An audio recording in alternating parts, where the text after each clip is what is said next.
Because yes, Slop News, this legend actually does a lot of good things. Love him. He actually did pretty good with his last videos. And I am very, very happy that he got a lot of attention for them. So let's see what he has to say about it. A bit of a note before we continue, most of Jason's hacking claims are mainly stories, with him being the only source of truth for a lot of them. So for most of this video, I'll just be explaining and teaching about the terms used and how these things generally go, instead of making judgments like the previous two parts. Well, maybe a few minor judgments. Anyways, with that out of the way, let's start going through it. Let's start by bringing up the old VX Underground tweet that Jason responded to, and recheck his YouTube short on his experience while he was at Blizzard. I was one of the guys sitting there pulling down every bot that worked for every MMO that we worked on, everything at Blizzard, grabbed every single one of those, pulled it out into assembly, grabbed the code key from it, removed the polymorphic, found a way to fit it into Warden. Okay, so from this clip, we got a lot of stuff to go over and cover. First, Jason worked on anti-cheat at Blizzard, and he dealt with bots. Plus, he did reverse engineering on the bots too, based on his comments. He also worked with Warden, which was Blizzard's anti-cheating tool that was directly integrated into games like World of Warcraft. The way Warden worked was, while you were playing the game, Warden would be run. Well, let's just say it like this. These days, the anti-cheating tool, with the amount of bots running around in the game, seemingly didn't do a lot. So, yeah. Now I know why PirateSoftware worked on it. And using native API function calls from your system to collect data on your computer. This would include things such as what programs you had open while playing the game. It would hash data it collected and periodically would send it up to Blizzard servers, where they would try to determine if you were running any known cheating programs on your system while playing the game. It also has some malware detection built into it too, apparently. It could detect stuff like keyloggers and warn you if your system had been affected. It probably has a lot more functionality and abilities, but we'll need real Blizzard employees to talk about those details. Back to the short comments. Jason also pulled down tons of bots, pulled them all out into assembly, grabbed their code cave, remove the polymorphic, and then fit all this back into Warden somehow. Now, the issue with this clip is, while all these terms make sense on their own kind of, together this ends up sounding like weird nonsense he made up. This is why the VX Underground Twitter account is calling Jason out in the tweet. Also, for anyone that doesn't know what VX Underground is, it's a site that possibly holds the world's largest public collection of malware source code, samples, and papers. This is an incredibly popular site that many real hackers and security researchers use to find, study, and explore viruses. Plus the... Oh, I always ask myself that, or I always ask myself where people actually get the entire information of hacking, the programs, what the day-to-day is, what they are doing and such. Where do they get the information out? Well, now I know. Nice. The people running the Twitter account of VX Underground are almost all going to be people within the field that actually really know their stuff. Now, let's go and explore what the code cave term means from the wiki link Jason has posted as a response. If we look at the opening line on the wiki link, it basically says it refers to a section of unused bytes inside a process memory. So what this means is when we have a program active, we want to check and see if there's basically an empty continuous block of memory within it. If we manage to find an empty section, we can directly modify it with the debugger and add some new instructions to the program's execution. The advantages for this approach are the modifications are quick and easy to include, and you just need the application itself to check for this. None of the original source code is required. The downsides are, in many cases, this will result in a modified executable, which can cause the program to crash or malfunction depending on what was done. And the biggest issue, the amount of empty space you'll have to work with is going to be incredibly limited, meaning how much ad hoc stuff you can add here is going to be extremely small. Normally, you'd never use CodeCave to try and do a complex hack or add program behavior inside it. If you were searching and trying to use a CodeCave, you'd use the CodeCave area to try and find a way to call a separate DLL file where you'd have your actual hack or bot code logic located in for this context, and the code cave would just act as the entry point for this DLL injection. Also, let me explain what a dynamic link library or DLL file is too. Wow. Same thing as last video. I love this guy, like he explains the entire thing very good, but for F's sake, he's very quick. I have to focus honestly like a let's just continue. This is... I still love the guy. Just like how you have an executable that's filled with compiled code that your system can run directly, DLL files also include compiled code. The major difference is DLLs are a separate file and they can be used by multiple other applications. For example, the code to create a window on the Windows operating system exists in a DLL file and other programs use it. Another big thing is, like the name implies with dynamic, the code inside a DLL can change, and the main program the next time it uses DLL will run that new code. Back to the code cave. I was also curious where the term code cave is normally used, since this is a pretty unusual and not often used hacking term. From what I found, it seems to be incredibly incredibly popular within the cheat engine user base circles. For those that don't know what cheat engine is, it's a program that allows you to view an active game's memory and modify the memory values directly. So let's say you were playing a single player offline game and you open. So basically you can do what a lot of cheaters do, zap around, shoot through walls, do this kind of stuff. It's honestly, I'm not a hacker. If it comes to the information what the cheat engine is, of course, know your enemy. But the thing is, it is still intricate how the entire thing works. It's quite interesting. I personally wouldn't use it, but hey. Opened up cheat engine, you could do some simple stuff like find your character's health memory value or level and set them to the max. You could also try doing the code cave stuff by finding that area of unused memory and try to create a custom hack there. The hack would be fairly limited and simple due to size constraints though. Think something like a god mode toggle. Now, while cheat engine can help you screw around with single player offline games, it's not exactly a good tool to use with MMOs like World of Warcraft. The reason is with offline games, all the logic, updates, and variables are only on your system. This is what we call client side. So if something is modified with cheat engine, there shouldn't be any big problems since there's nothing else that needs to verify these values and data besides the game itself on your system. With MMOs and online games, on the other hand, this ends up in general being a very different story. MMOs have both a client side and a server side component to them. What this means is while the client side can be the game executable, which will be responsible while it's running to handle stuff like drawing and rendering the game itself, the server will be where the actual logic and values are being executed, read, and set to a database. Meaning, if you make changes on your side in this case, then when those values are sent up to the server to update and save, they'll more than likely have lots of checks in place to prevent getting bogus values and to stop cheating. This is very basic. I mean, this sounds very, very, well, hard to do, not hard to do. It sounds like it's unsafe, but if this was the case, why the F do we have so many bots and cheaters around? Especially in big MMOs like World of Warcraft or other things, it just doesn't make sense to me, because if this was this unsafe, nobody would use it. That's at least how I see it.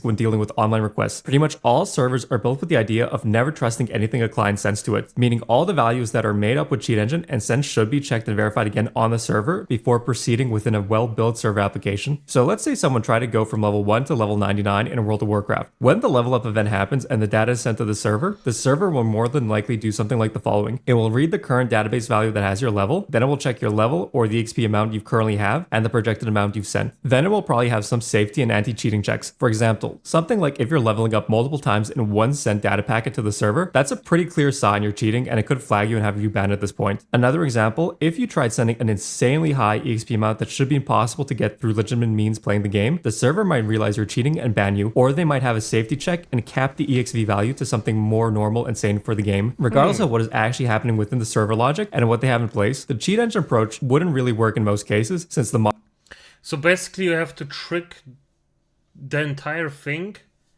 somehow trick it to say, okay, I didn't get this in a batch or in a very small amount of time or something like that. I got it periodically. It can happen, but you just have to trick the server. That's all. Modified values aren't being used and saved directly Easier on your said than system, done. but on the Blizzard servers, which as I just explained will have its own numerous ways of checking and determining if these cheat value changes are actually valid or not. So if cheat engine isn't a good option for online games and MMOs, how do people cheat, make hacks, and bots for them then? Well, we're in luck. We don't have to guess or speculate, since at Defcon itself, many famous WoW hackers are there as speakers and actually nicely explain all this stuff for us. Notably, a few good talks to check out are Defcon 19, Hacking MMORPGs for Fun and Profit, Defcon 15, Virtual World Real Hacking, and Defcon 17, Subverting World of Warcraft. Also, a quick fun fact as part of the Defcon 19 talk, Michael Donnelly is a co-guest speaker. For anyone who doesn't know who that is, he's the creator and owner of MDY Industries, and by extension the creator of Glider, one of the most famous and successful WoW bots. He was raking in around 4 million at his peak, and then he got sued by Blizzard and was made to pay 6 million in damages. Anyways, back to the type of hacks, bots, and methods used for WoW. We have a And by the way, I personally think good that they did it. I personally think they should crush down even harder on people who actually use bots and use cheats. To such a high degree where you just would say, it's not worth it, what the F are you doing? That's how I see it. So I don't care that he got caught and punished severely. It's just, yeah. And it's not because I am somehow morally superior or I think that it's bad.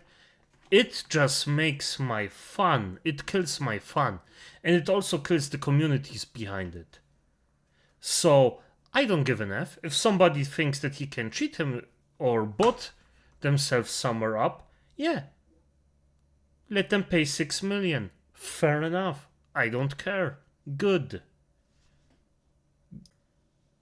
Few major types to go over. First, we have the GUI-based macro systems. These are some of the easiest type of bots to make. Basically, you'll have a completely separate program viewing the WoW game window and looking at the various parts of the game screen. Depending on what pixel color your program sees at different spots, different actions will be performed by sending the keystrokes mimicking player behavior to your WoW client. So, for example, if you were grinding, you might have the bot casting an area effect spell every few seconds, and when your health and mana bars change color, the bot will know to use your potions to keep the character alive to continue making grinding possible. Another popular type of bot design is done through DLL injection. This was a hacking method I mentioned during the code cave explanation. This is another super convenient method and has few benefits. Since it's running with the game itself, it can have access to data structures and other important info from the game directly, allowing these type of bots to be a lot smarter and more sophisticated than the GUI macro ones. Next, we have the debugger based ones. These are less detectable than the other types technically, since with these you detach debugger and use breakpoints and remote process memory to control things within the game. Based on most of the talks and stories, this wasn't something that was really done or used, more so a method that existed that some experimented with. Also, a quick aside, back to Jason's grab the code cave comment, this debugger method is technically the closest to his code cave definition, but with the rest of his comments and description, this still doesn't sound quite right in his context. I'll explain more about this at the end. Anyways, back to the bot types. Then we have the client replacement types. These ones are huge amounts of work and generally aren't the first bot type anyone will make. Generally for this type, you already have a successful bot going and you know how much you can auto farm, sell, and by extension profit off of. So now you'd make a client replacement to maximize the amount of bots you can run on your computers or servers so you'd be able to maximize your profits. This was an incredibly popular approach in China since there was a much larger WoW gold buying and selling economy there, whereas outside of China there was a larger bot buying economy, roughly speaking. For more trivial hacks and simpler bots, there's also the option of using custom written Lua scripts. WoW includes Lua as their scripting language of choice and exposes various API options to customize certain things about the game, UI being one example. A side effect of having Lua included is a lot of function names will be in plain text and easier to search for, meaning you can try to hijack or use them for hacks purposes. With those bot explanations out of the way, I think it's largely safe to assume the type of bots Jason was dealing with at Blizzard were most likely the DLL injection type since he was pulling them out into assembly. Plus, the DLL approach was the most common method used by the bot makers during this time period, and we have some confirmation from the Defcon talks for this too. Now, let's go back to Jason's polymorphic code phrase. If we look back at his tweet, we have a big problem here. Jason says polymorphism can be described as polymorphic code. The problem is these are two completely separate concepts and terms. Polymorphism is a program term, and polymorphic code is a virus term. Let's start with the polymorphism explanation first. Let's say we're back in C++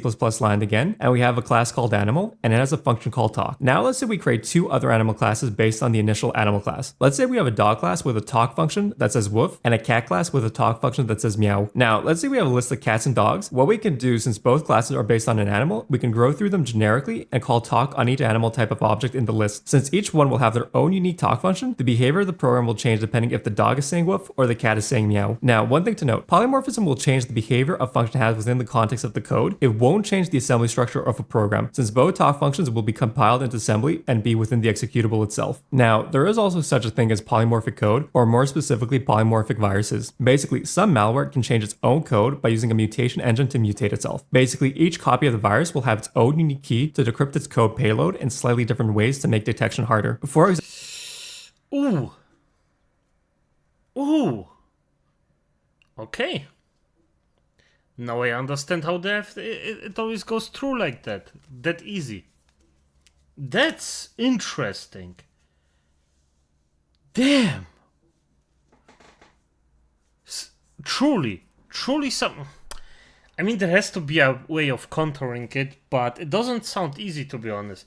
If you have, like, automate these things this easy, you can automate these things this easily and this often to, that's hard. For example, let's use basic math examples to show what I mean. Let's say we want to get the number 4 by using two numbers. We basically have infinite options. We can do 3 plus 1, 2 plus 2, 6 minus 2, 14 minus 10. All of these will result in 4, even if the expressions are different. The end result will be the same. This is basically what's happening with the polymorphic viruses. It's doing the same operations, but with slightly different semantics to make it harder to detect. Now, you might be asking, if the virus is still doing the same thing, why doesn't anti-cheat or antivirus manage to detect it? So I'll give a quick rundown of some simple methods antiviruses and anti-cheat use to detect detect threats. Most antivirus and anti-cheat tools will check for a few quick and basic things, like the ID or name of an application. Another way these tools will detect malware is they have a huge database worth of assembly and script blocks that are commonly used in malware. So when they're checking over a program and they detect a matching block of code to their database blocks, they can be pretty sure the program is malware. Okay, with all those explanations out of the way, let's go through Jason Short again piece by piece now. I was one of the guys sitting there pulling down every bot that worked for every MMO that we worked on, everything at Blizzard, grabbed every single one of those,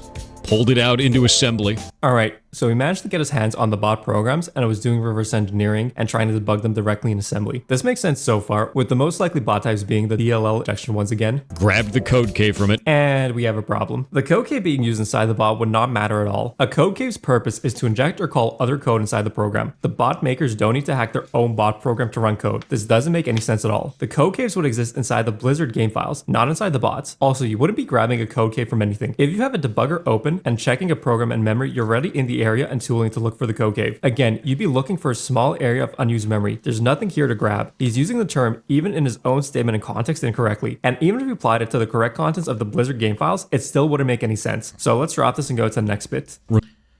This is why I love this guy. The details, just these details, as a normal human being or undead, you just wouldn't see that. You would never hear this out. And it sounds smart. It does. But only sounds smart for people that actually don't know stuff. Or don't know the specific thing.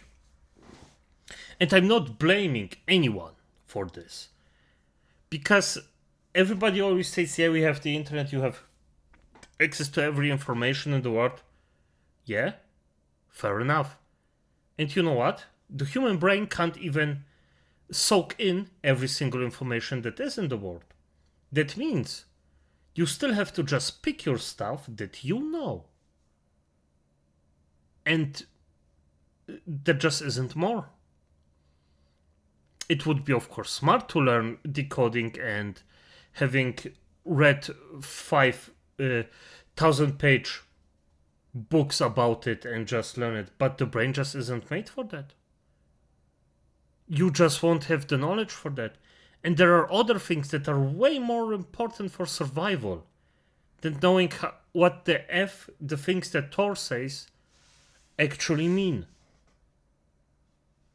Remove the polymorphic. Okay, let's be charitable and say these bots were all made similar to polymorphic viruses. They weren't, but whatever. If you're studying the bot, you'd probably find the obfuscation and check to see how it's decrypted. You wouldn't be removing the polymorphic in this case. If you're ripping out the assembly instructions from the program, you're basically just left with a copy of the bot program, empty and useless. There's really no situation where you as the researcher and anti-cheat guy would be required to do this. So in all contexts, this doesn't make any sense either. Let's go back and finish up the clip now. Found a way to fit it into Warden. Okay, now how would you fit this into an anti-cheat tool like Warden? Since it works similar to an antivirus, you'd probably want to copy the common code block patterns you see in the bot into Warden. You'd also want to add other simple detection methods to Warden, like the name of the program or signatures related to it. You wouldn't need to remove the polymorphic, you just copied over parts of it and saved the instructions into the Warden database. So in the future, you could try and detect some users of this specific bot. If we're being charitable, we could say Jason misspoke multiple times in a row in that sentence, and he wanted to say something like the following. We got our hands on a lot of bot programs, and most of them were of the DLL injection type, with the injection method used being exploiting the Blizzard game files directly. The bot makers were smart and added polymorphic payloads to make detection difficult, but we managed to find unique enough patterns to add to Warden to make detection of this bot type possible. Do I think he knew this is what he was trying to say? Well, I think it's pretty clear if you watched my previous videos where I explain how poor his coding abilities are and understanding, or if you watched any of his multiple puzzle game streams where you see him cheating constantly. The thing is, no. If at this point you actually give PirateSoftware the benefit of the doubt, you're naive. Because yes, I am actually someone who always tries to give the human being that I am actually watching the benefit of the doubt or hearing an enemy side. But in this case, there are so many lies told, so many disputed things, so many things where he was just full of shit, that no, I cannot give him the benefit of the doubt. think you won't be surprised when I say hell no. And I assume he had no clue what he was trying to say either. What I think is likely, he was just tossing around hacking terms he's probably heard thrown around by the actual devs working on Warden anti-cheat during his time at Blizzard. Moving on to another topic, let's leave the Polymorphic and Code Cave stuff behind us fully, and let's move to another clip everyone has been asking me to review, his next hero Hackerman story of defeating an evil rogue hacker using a Stingray. I turned in a guy to the FBI when I was at Defcon 24, I think it was. He walked into the room at the lost room. That was the year that I had the key. And he walked into the room and he's like, I need to put this device plugged into the wall under there. And I was like, you ain't doing that, man. And he goes, Lost said I could. And I was like, all right, fine. Go plug it in. And he plugged it in, put it under the couch. The moment he left the room, I unplugged it, pulled it apart. And it was, you ever heard of a Stingray? So this guy tried to set one of these up in an environment with tens of thousands of people on a little thing about this big. In front of me. Yeah, it was great. Really smart. Yeah, he had done this in a number of locations. The other two devices that he had put out had actually been out and deployed, which was a security risk. Jesus. I took the device immediately, dumped all the information off of it. I actually looked at it. It had 4 screws on one side and 3 on the other side, so I knew which side was the access point that he was accessing because he had dropped a screw, which was thankful because things like this could be trapped. You know, there's all kinds of crazy that people can do. Opened it up on the other side, took out the SIM card that was in it, took out the memory card that was in that, popped the memory card into my machine to go look at the logs the guy had through it. And I was like, oh, this is really bad. Took all that, took it to the FBI contact, sat in a room for like 4 hours. They found the guy. He revealed where the other devices were. They arrested him. That was the end of it. And I think they gave me a challenge coin for that. I think I got an FBI challenge coin for that one. So a Stingray was originally a specific device created by the Harris Corporation, which would intercept and eavesdrop on mobile phone traffic and location data. It was essentially a fake mobile tower, acting as an in-between the target mobile phone and the real service provider towers. This is what's considered a man-in-the-middle attack. These devices are in widespread use by law enforcement agencies across various countries, notably the USA, the UK, and Canada. These days, though, Stingray has become a generic name to describe these types of mobile phone intercept devices, and not just the original Harris unit. Now, there's a few holes in Jason's story surrounding this. First of all, he sounds unsure if he won an FBI challenge coin or not, which I think is a pretty big issue. My reason being is he constantly shows off his Defcon badges and wins. Like going to his PotatoSec Twitter account, his pinned message is Defcon badge wins. If we go to his main PirateSoftware Twitter account, every time he gets criticized or questioned, he pulls out his Defcon badges and wins. His LinkedIn also has all 3 badges included in his honors. His Reddit intro posts also have his Defcon badge win. He shows them off multiple times on stream and posts about them multiple times per year. I'm not blaming or holding this against him. Feel free to be proud of the stuff you got. The issue I have is if he's willing to showcase his Defcon badges and wins basically at a minimum of like 4 to 5 times per year, every single year, why has he never shown his FBI challenge coin? I even managed to find him showing off his Blizzard Battle.net coin, but nothing related to the FBI coin. Considering how much he loves to share his achievements in personal life, he would have shared or talked about the Stingray and the FBI challenge coin at some other point besides. I mean, it's clear that he's just full of shade. Nobody that's this envy would not show something like a FBI challenge coin. And it's basically something where the FBI just says, yeah, good work, brother, you did it. And it's actually highly seen or a good thing to show off for somebody that actually did something like that, and it could probably bring you some, well, extras. And at the end of the day, somebody that's this envy, no, you would show it off. He would show it off at any occasion that he could. Purely out of his pure pride. Nothing else. Envy, pride, everything. Because nobody can be better than him, that's the envy part. And pride is just to show off his successes. This one podcast clip. Next issue with the story is there's no other record or people to corroborate the story. I couldn't find any mentions of a widespread mobile attack at Defcon during any of the years he was present there. Lost, the owner of the room Jason was staying at while this happened, doesn't seem to have posted anything about it either. No other attendees mentioned there being any other Stingray devices noticed either. It's hard to imagine a tech conference with more than thousands of people that are all largely tech literate and knowing to practice device safety, and no one besides Jason noticed someone trying to monitor their phones with the Stingray. It's just way too hard to believe. I'll cut this part short since beside the clip I couldn't find any other info tied to this. Given how often Jason lies and over-exaggerates different stories, I'm inclined to say he's lying on this one too, since nothing about it seems true and there's absolutely nothing I can find to even suggest it might have happened. Moving to the next topic, we'll return to his time at Eagle Research Group, or as he referred to it, his government hacking. Now, if we refer back to his LinkedIn, we can see he did the following: penetration testing, working with sensitive networks, and develop custom tools. Now, we have a few clips to check out. First one. My general wheelhouse control is physical access control systems, so breaking and entering, Wi-Fi related vulnerabilities, web related vulnerabilities, and social engineering. So those were my primaries when we were on those tasks. Okay, so he did physical access controls, Wi-Fi network checks, and social engineering. Okay, that's slightly different from what he wrote, but that's fine. Let's check the second clip. So your government is, dude, honestly, working for the government sucks ass. They pay more than God when you're a federal contractor, but holy shit, is it not fun. You ever published a CV? No, not at all, man. Like most pen testing, this is the saddest, shittiest truth. If you are a pen tester or a federal contractor pen tester, you are running scanners and you're bored out of your freaking mind. Like it is not engaging at all. There's very few times you're like, I get to do something cool today. It's usually like, oh, cool. I'm wearing a suit. I run a shitty scanner. I put together a report. I go home. Yeah, it's 99% writing reports. It is literally 99% writing.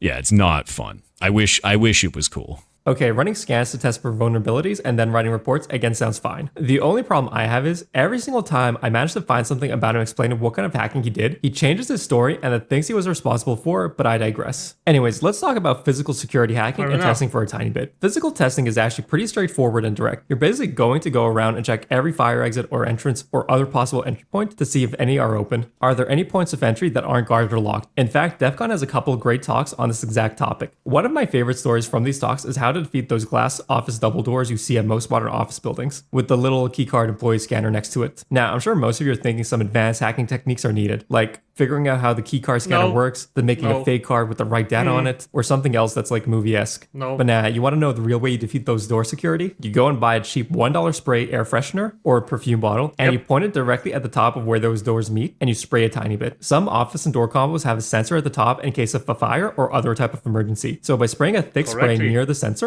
will trip up and assume there's a fire and lock itself, letting you open the doors normally without a card, and in many cases, no alarms will go off. So you'd be in the clear to walk in like nothing happened. For network testing, there's... Yep. And I did this in a job of mine. Just to scare the shit out of my boss. It was out of pure fun. Simple as that. And it's really easy. You wouldn't even believe how many... well, highly technology safety thingy-bobs there are that are easily skipped, cracked, or just opened. And you don't need a lot of things for... I mean, of course, the thing is, you still need the knowledge to actually do it. To know how to do it, what to do, when to do it. You know, that shenanigans.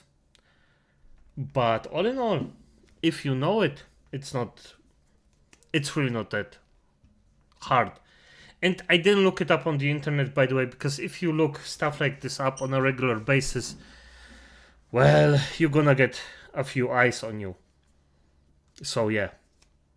There's too many tools to pick from, so I'll just give one quick and popular example, namely Nmap, which is a network scanner that can identify hosts, services, open ports on a network, devices, operating systems, and even some vulnerabilities directly. For social engineering, I already discussed this in part 1, but a quick refresher. It's basically pretending you're someone that's an authority or coworker, and you're trying to trick an actual employee with access and credentials to either give you direct access to something or account details which you could later on use yourself. You might also be tasked with sending out internal phishing emails to check to see if the employees at the company you're targeting have enough training and security sense not to fall for obvious traps. And like I mentioned in the last clip, you're not just tasked with doing hacks or scans. A huge part of hacking work is writing detailed reports describing exactly what issues exist and how they will be used to gain access so they can be fixed or addressed in some way. I could believe Jason did all these tasks. Nothing here requires any crazy training or hacking or coding ability. Though his stories about it keep changing, especially after the recent drama started coming out. After it came out, he kept reducing and toning down what he did. When giving answers on his stream, how much was exaggeration, how much was lying, and was actually true, I have no clue. I'm not super inclined to believe his words, but there's at least nothing wrong with any of these statements here. Alright, last topic we have Jason's famous Mr. Robot claims. I don't like Mr. Robot because they took some information that they should not have taken from a write-up that I did on some puzzles that I solved at Defcon, and then they put them into an episode of the show,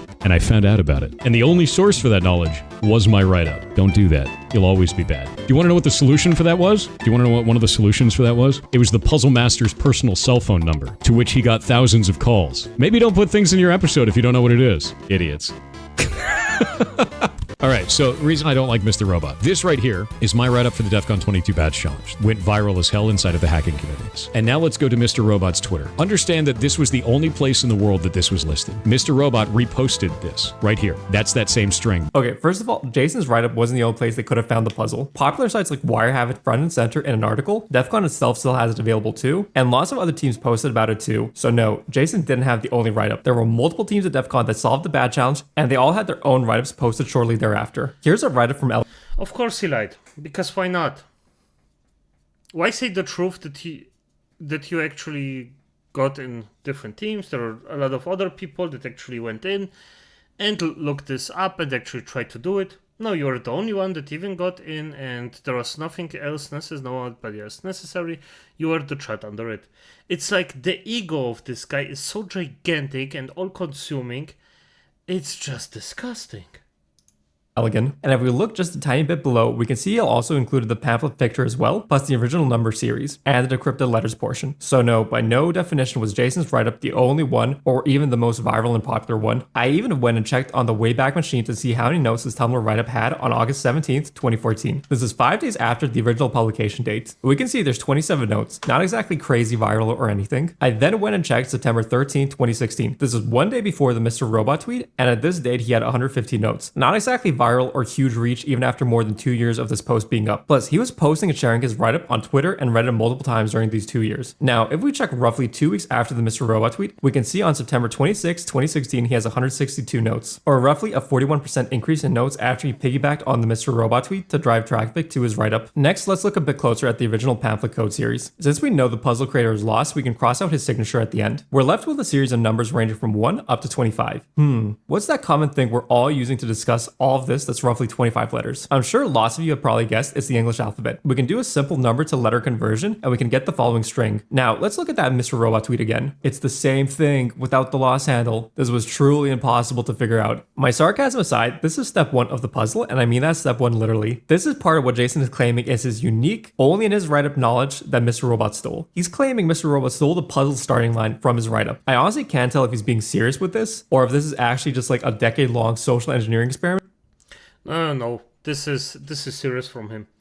He's an expert in manipulating people, and it's just how you do it. It's on point.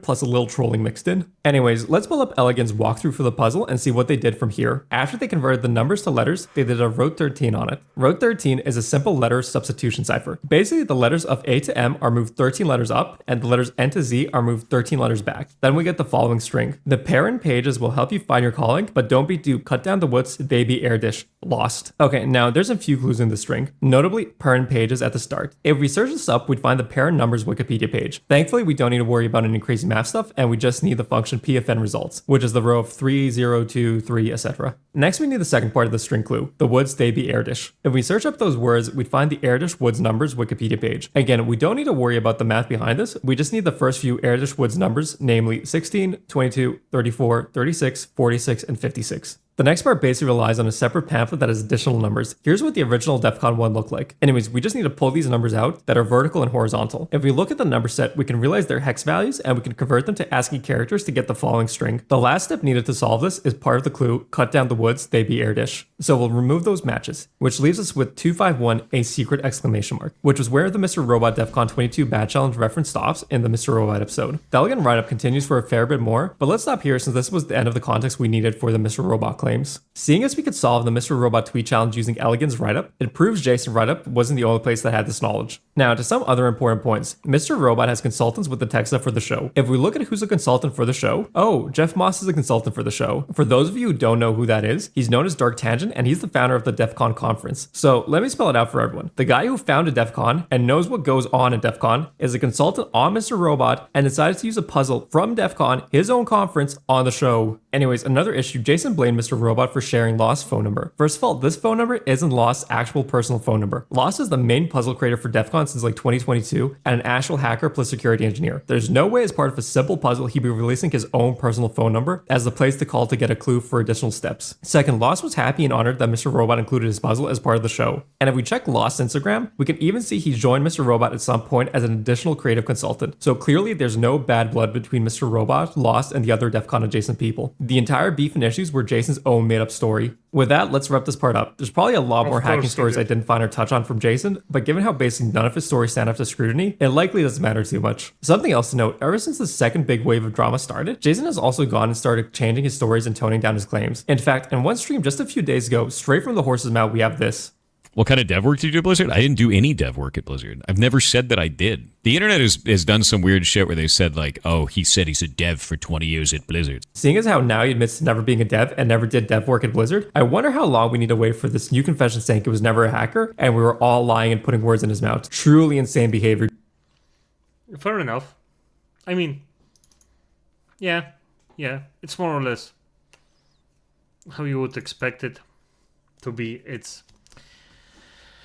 Well, the Fourth Saga will be continuing, and I am happy that Slop News Network will go on and expose him to a degree. But as it is, acolytes, good night.